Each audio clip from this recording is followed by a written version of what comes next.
What do we know about what has happened here? So this looks like the response to the Iranian attack on the Baluch autonomous group who are living in Pakistan, in Baluchistan itself.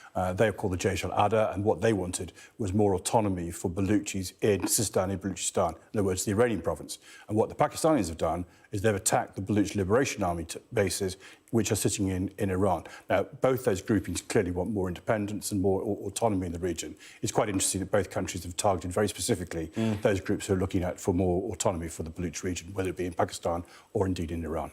And what does this do, do you think, to sort of the regional tensions right now? It just adds to what is already a pile of very difficult issues. So we've got this issue going on as well. We're also well aware of what's been going on in Israel and Gaza, on the Israeli border with Lebanon, with the fighting there with Hezbollah, and indeed the effect on Israeli civilians being forced to move out of the area. The West Bank fighting is going on.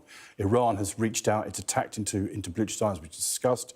It's also attacked into northern Iraq. It claimed it was attacking a Mossad base. In fact, it appears to be a Kurdish intelligence base, and the Kurds have got a claim on part of Iran as well. And they've also attacked ISIS in Syria, and that was in response to ISIS's terrorist attack in Kerman on the 3rd of January, which killed over 80 people.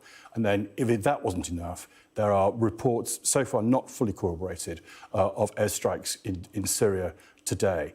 All this adds up to airstrikes by the Iranians. No, we're not clear. We're not clear who they are. But there's some reports from a Syrian opposition group that there's been airstrikes in Syria today as well. So that's there. All this, the point of that is that look at the whole region as a whole. We have, and people sometimes talk about an arc of instability. We have a whole series of issues ongoing at the moment, all of which are capable of gross miscalculation. Yep. Now, if I just use the example of Syria, Syria has got US bases in there, it's got Russian bases in there, Iran uses it as a transit place, there are large-scale criminal drug smuggling gangs. At any stage, if one of those countries reaches out to attack one of the opposition there, it could make a miscalculation. The other point about it, I think, is psychological.